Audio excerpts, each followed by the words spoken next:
Ukraine के Bakhmut में रूस ने अब हमला किया है। आर्टिलरी का इसमें इस्तेमाल हुआ है। बाखमुत में यह हमला है।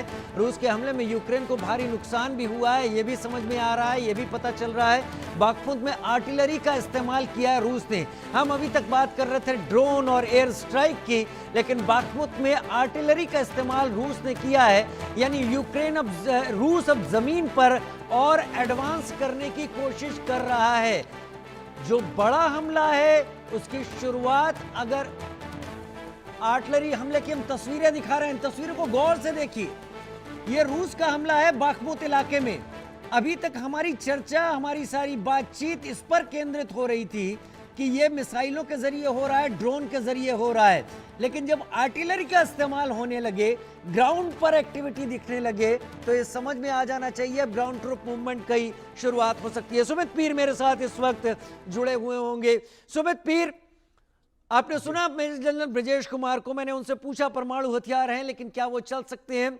एक मजे हुए सीनियर ऑफिसर की तरह उन्होंने इसके सारे विस्तार सामने रखे और एक चीज को उन्होंने थोड़ा सा एक नीश में रख दिया, क्योंकि वो प्रेसिडेंट पुतिन को फैसला लेना है।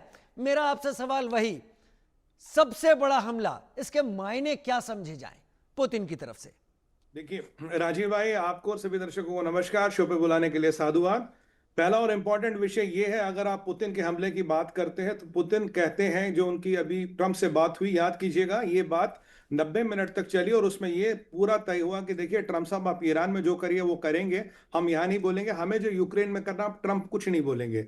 और जो भी उसके बाद यूक्रेन ने हमले किए हैं उस पे ट्रंप कुछ नहीं बोले। इसमें से मैं आपको बताऊं, 470 ड्रोन और 44 बैलिस्टिक मिसाइल जिसमें किंजल यूज किया गया, इससे यूक्रेन पे हमला किया गया।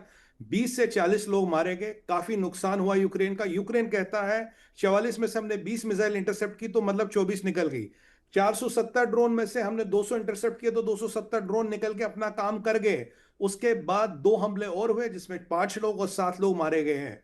तो यूक्रेन की ये जो हमलों की फेहरिस्त बढ़ती जाएगी। पुतिन हर तरफ से प्रेशर बढ़ाएंगे और पुतिन के पास, मेरे हिसाब से, वो परमाणु हमला नहीं करेंगे, पर परमाणु हमले से घातक एक हथियार उसके पास है, नाम है ओर्शनिक। ओर्शनिक की जो मिसाइल है, ये MIRV मिसाइल है, ये मैक 10 की स्पीड पर जाना चाहता है, ये हाइपरसोनिक है। अमेरिका की बात करें, किसी की बात करें, थर्ड मिसाइल बैटरी अभी इसे नहीं रोक पाती। इसका नमूना वो यूरोप को दिखा चुके हैं। अब मैं बताऊं, ब्रसेल्स जो यूरोपियन यूनियन का पार्लियामेंट है, 3 minute, France 10 minute, Germany 11 minute और यूनाइटेड किंगडम 17 मिनट। मतलब अगर ओर्शनिक चल गई तो उसको रोकने का कोई विकल्प नहीं पूरे यूरोप में किसी के पास। अमेरिका के पास कोई कार्ड नहीं। ये मल्टीपल वॉरहेड्स कैरी कर सकता है, न्यूक्लियर या कन्वेंशनल, जो इसमें लगा है वो कैरी करेगा। कहते हैं एक कंट्री को ध्वस्त करने के लिए एक ओर्शनिक काफी है। पुतिन के पास 500 ओर्शनिक रखे हैं, 500 जो वो डिक्लेयर कर चुके हैं। ओर्शनिक चलाने का मतलब है यूके जैसी कंट्री का विनाश कर सकते हो। और समझना यहां यह है राजीव भाई कि अगर हम बात करें यूरोपियन यूनियन की, अगर हम बात करें यूके की, यूके न्यूक्लियर ट्राइड नहीं है, रशिया न्यूक्लियर ट्राइड है। दुनिया में केवल 4 न्यूक्लियर ट्राइड है, इंडिया, रशिया, चाइना और भारत। बाकी कंट्रियां न्यूक्लियर ट्राइड नहीं है। तो आप एक न्यूक्लियर ट्राइड से मुकाबला न्यूक्लियर हथियारों से नहीं कर पाओगे। और नेटो की जहां तक बात करें, नेटो में न्यूक्लियर कमांड है ही नहीं। तो अगर नेटो जैसी बात भी आती तो नेटो को न्यूक्लियर हथियार कौन देगा? अमेरिका देगा? नहीं देगा। फ्रांस देगा? नहीं देगा। इंग्लैंड देगा? नहीं देगा। क्योंकि जो भी नेटो को हथियार देगा, और अगर नेटो ने चला भी लिए, तो उस कंट्री पे उसका रिप्लिकेशन आएगा। अगर मैं आपको पुतिन के 10 घातक हथियारों की बात करूं, ओर्शनिक मैं कर चुका हूं। सबसे पहले RS-28 सम्राट, 18,000 माइल्स की range, 15 MIRV, 15 multiple warhead carry करेगा, 15 जगह डाल देगा। एवरग्रैंड, किंजल, उसके बाद इस्कंदर, उसके बाद प्रोसेडन। प्रोसेडन ऐसा टॉर्पीडो है, ये न्यूक्लियर पावर टॉर्पीडो है, इसकी रेंज कुछ भी अनलिमिटेड है। जहां ये टकराएगा 4 मीटर लंबी लहरें और 7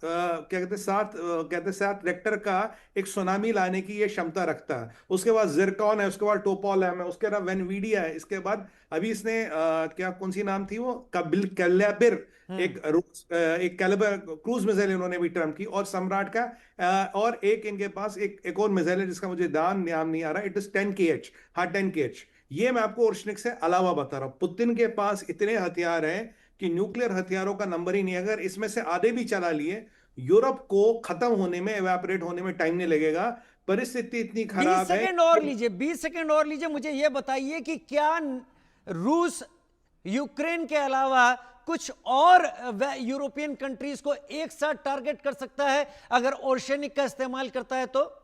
बिल्कुल राजीव भाई, बहुत पते का सवाल आपने पूछा। आप पुतिन का स्टेटमेंट देखिए, उन्होंने कहा इसका रिटेलिएशन यूक्रेन के बाहर जाएगा और यूक्रेन के प्रेसिडेंट को यह पता लगेगा लोगों के हाथों में कठपुतली बनने का नतीजा क्या होता है। सीधा सीधा इशारा यूके की तरफ है। क्यों? जब ये परिस्थिति आई, यूके ने अमेरिका को फोन किया, बोला भैया F-35 खरीदना है, वो न्यूक्लियर वॉरहेड्स कैरी कर सकता है, F-35 खरीदने की जरूरत कियर स्टामर को क्यों पड़ गई? फ्रांस चुपचाप बैठा, स्पेन की हालत खराब है, जर्मनी की हालत खराब है। प्रश्न ये है, जो स्पाइडर वेब अटैक हुआ उसमें कौन सी इंटेलिजेंस और कौन सी यूरोप की कंट्री ने यूक्रेन का साथ दिया? यूक्रेन की अकेले की बस की थी नहीं है, उनकी औकात ही नहीं है इतना करे। एग्जैक्टली एक स्पेशल टेक्नोलॉजी होती है ये स्पाइडर वेब अटैक जिस तरीके का था। मेरे साथ मौजूद सारे वरिष्ठ सीनियर अधिकारी इस बात को समझते होंगे। इसके लिए जो टेक्नोलॉजी है वो हासिल कर पाना, उसे बना लेना और उसे इस्तेमाल कर लेना, ये कोई बच्चों की बात नहीं है कि हमने कोई घर घर खेल खेलना है और हमने थोड़ी सी चीजों से चीजों को मैनेज कर दिया। मैं बड़ी खबर का रुख करूं, फिर जेके बसंल साहब आपका भी रुख करता हूं। यूक्रेनी सेना पर रूस अब ड्रोन अटैक भी कर रहा है। वॉर जोन में यूक्रेनी सैनिकों पर अटैक हुआ है। रूस के हमले में यूक्रेन के कई सैनिक घायल हुए हैं, कुछ मारे भी गए हैं। इससे पहले हमने आर्टिलरी का अटैक दिखाया था, जो तस्वीरें रूस की तरफ से आई थी, उससे एक सिग्नल तो मिल गया। जमीन पर और एडवांस करने की अब रूस ने कोशिश शुरू कर दी है। वो सबसे बड़ा हमला क्या होगा, हम अभी तक यही समझने की कोशिश कर रहे हैं, क्योंकि वॉर स्ट्रेटेजीज को अपने पैनलिस्ट के जरिए समझना चाहते हैं। पुतिन ने अगर कहा मैं सबसे बड़ा हमला करूंगा, सुमित पीर ने उसको समझाया वो सबसे बड़ा हमला न केवल यूक्रेन होगा, वो वहां भी होगा जो यूक्रेन को ऐसी मदद दे रहे हैं। यानी मल्टीपल टारगेट सेट होंगे और उसमें उनको भी सबक दे दिया जाएगा जो यूक्रेन के पीछे हैं।